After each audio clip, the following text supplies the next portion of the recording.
untuk masuk bandara memenuhi route yang dipasarkan apa? Pas dia masuk bandara ini. Masuk bandara dari Manado ke bandara atau dari bandara keluar Manado? Masuk bandara. Masuk bandara.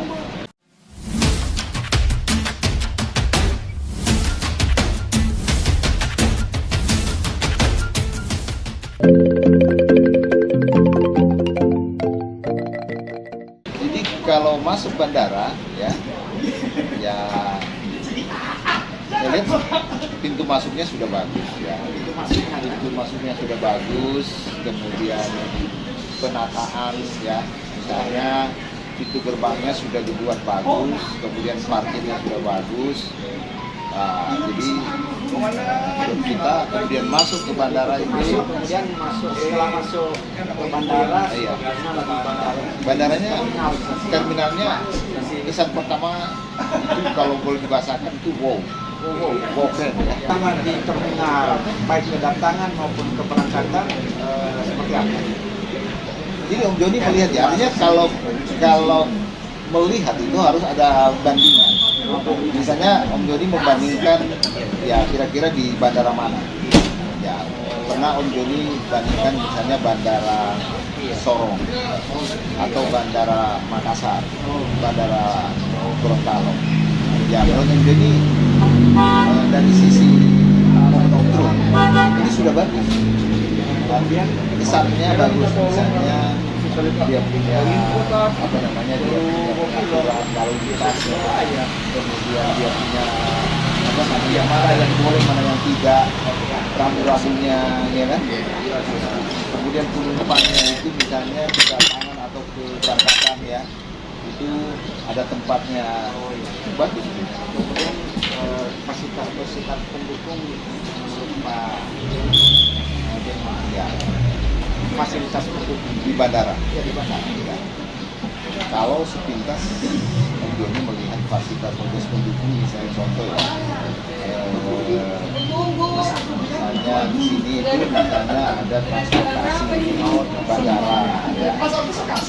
Dan sebab kalau ada bandara kemudian tidak ada transportasi dari bandara ke kota atau dari kota ke bandara, itu kurang bagus. Dan misalnya transportasinya seperti apa? Kalau dari segi Kompeni sudah bagus.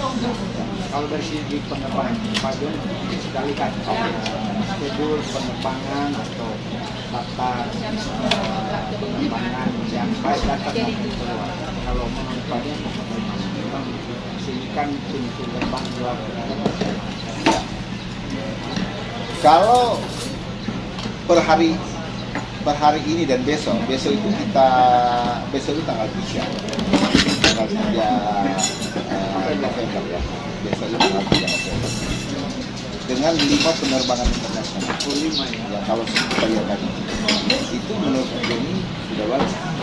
Sudah bagus. Artinya kalau kita mau bandingkan dengan beberapa bulan yang lalu atau tahun yang lalu, itu terjadi growth, pertumbuhan. Jadi kalau semakin banyak pesawat internasional yang masuk ke Manado, itu sebenarnya akan memungkinkan terjadi pertumbuhan kunjungan. Ya. Jadi seperti itu. Nah, ini soalnya ini Tuhan ala bandara. Baris ya. Wow, ini masih satu lagi. Jadi tinutuan ini dari Parica. Ini rica. Yang kecap. Ada yang kecap. Ada yang orang suka pakai kecap, ada yang nyata. Nah ini teman-teman. Jadi Om Joni pesan tinutuan ala bandara. Wow. Oh, ada pakai rica. Wah, oke Pak Tris. Siap. Makan sambil kita diskusi ya. Siap.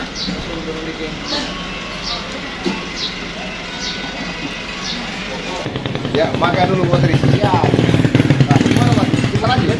Pak Jon, menurut Ya. Pak Jon ini sampai orang bisa mau ke Manado itu apa sebenarnya daya tarik di sini yang kalau Pak Jon lihat di kota Manado lah pada Oke. Pertanyaan yang bagus. Dan pertanyaan itu kita bisa jawab. Kita bisa membandingkan misalnya Bali. nah Nah, Ya. Sekarang kalau Om Joni suka ke Bali nah. karena Pantai Kuta. Pantai Kuta. Denpasar itu kurang begitu ini, tapi itu Pantai Kuta. Oh, nah. Dan juga itu orang bilang kalau suasana malam di Legian. Oh, di Legian ya. Ada juga yang danau apa ya di Bali? Danau Bedugul. Bedugul. Danau Nah, ya. dan berikutnya itu budaya. Jadi sudah berapa kan pantainya, suasana malamnya, dan budayanya, danaunya. Ya, alam. Ya, danaunya.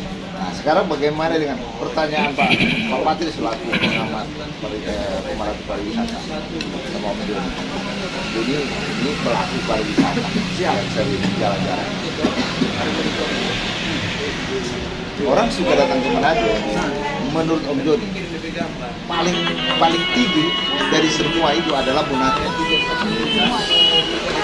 Jadi coba kalau di rating ya, pasti Bunaken. Lalu itu ya. Ayo, ada Bunaken. Jadi menurut Om Joni adalah pertama Bunaken. Bunaken, ya. Bunaken itu mempunyai ranking tertinggi keinginan orang datang ke Manado. Bunaken. Itu yang daya tarik Manado. Bunaken itu Bunaken ya. Bunaken itu identik dengan misalnya wisata bawah laut, Oh, snorkeling. iya, iya. Ya, itu sementara satunya.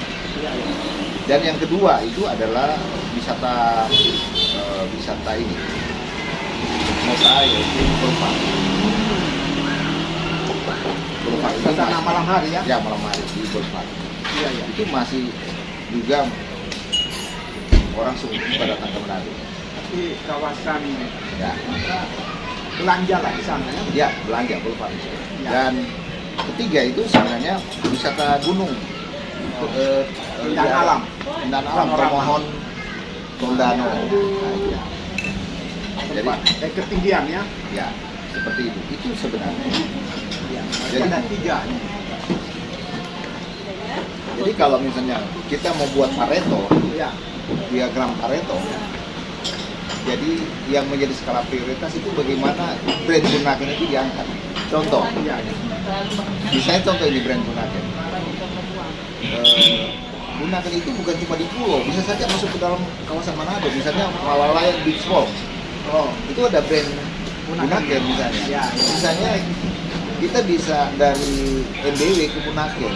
iya, iya. Nah, contoh. Iya. Itu ada brand Bunaken. Contoh, pasar wisata. Iya, Itu iya. namanya pasar wisata Bunaken yang ada di Toko ini. Oh, itu. Itu brand Bunaken. Bunaken semua. Pokoknya ada brand Bunaken Iya. itu pasti membuat Daya tarik. daya tarik ya. Yang namanya Bunaken. Entah apalah itu ya. Iya. Belanja Bunaken, pasar Bunaken, Air apa, Bunaken, ya, snorkeling Bunaken. snorkeling dan lain-lainnya. Oh, begitu. Jadi Bunaken ini sebenarnya top brandnya untuk wisata Manado. Ya. Hanya dilihat dijaga. Kira-kira begitu Pak Joni. Ya. Nah, khusus Manado ya. Manado. Jadi tidak kenal Bunaken, ya, tidak kenal Manado, tidak kenal Sulut, yang harus mengenal Bunaken. Mengenal Bunaken. Siap. Bunaken itu ibaratnya kita bisa diversifikasi dari apa gitu. Bawah lautnya, Ya. Oh gitu. pulaunya. Bisa ikut Bunaken, bisa belanja Bunaken, bisa kawasan Bunaken, bisa. Pokoknya Bunaken ini Jadi brand. Ya, top brand lah. Top brand di Manado. Ini juga ya. Lalu misalnya wisata belanja kuliner. Belanja. Wisata kuliner itu Boulevard. Oh, Boulevard. Jadi Boulevard ini lagi. Berikutnya adalah Boulevard. Ya, Belanja Boulevard. ya. Suasana Boulevard. Ya. Ya. Sunset di Boulevard. Sunset Boulevard. Kemudian apa semuanya ya. Ya, kita bicara kota Manado itu. Iya. Jadi dari situlah bisa dikembangkan lah. Ya, Nah, ide-ide inovasi kreativitas terkait dua brand ini. Nah, Festival Boulevard, nah, Festival Bunaken. Ya kan begitu. ya.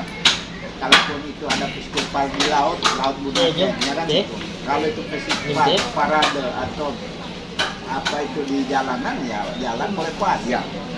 atau kawasan Boulevard. Miner Boulevard, Ya. suasana malam Boulevard. Hmm. Nah, ada satu namanya Malalayang Beach Walk. Tiga. Jadi itu sebenarnya menambah Hah? daya Oke. tarik. Misalnya contoh Malalayang Beach Walk itu Sampai memang akan Flores deh. lebih ini keren karena dia akan memadukan suasana bawah laut yang ada di Bunaken dengan suasana Malalayang. Malalayang juga ada bawah laut. Jadi akan ada tambahan. Jadi ada taman brand baru.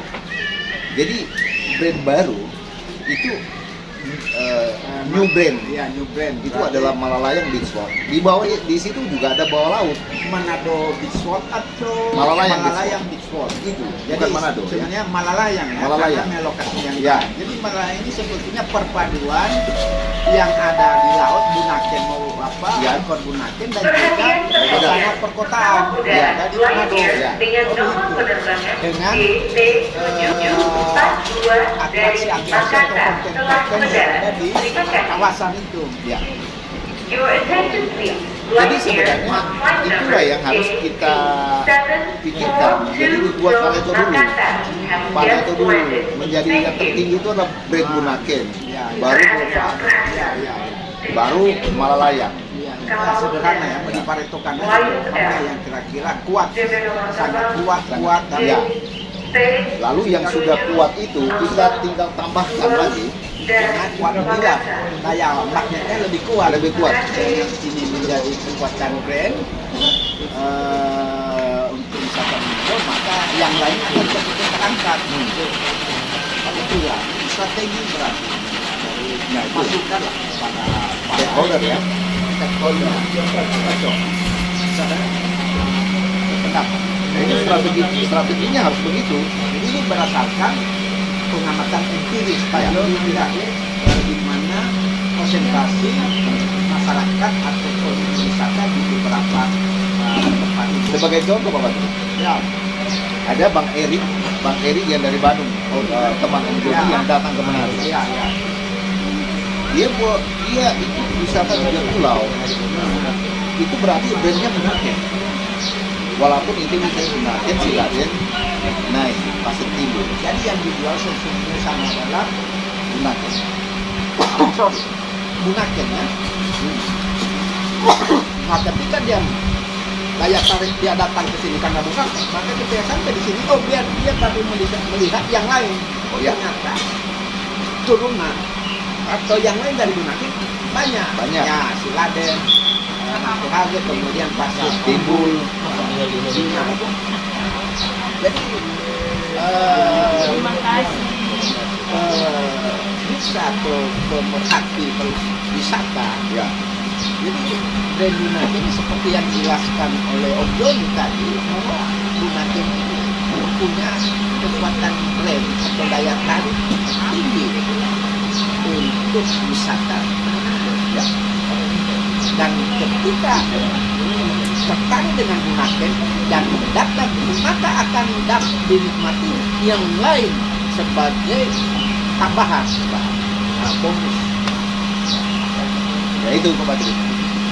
Nah, kenapa Bunaken Pak Presiden, Pak Oli membenahi Bunaken termasuk pelabuhannya.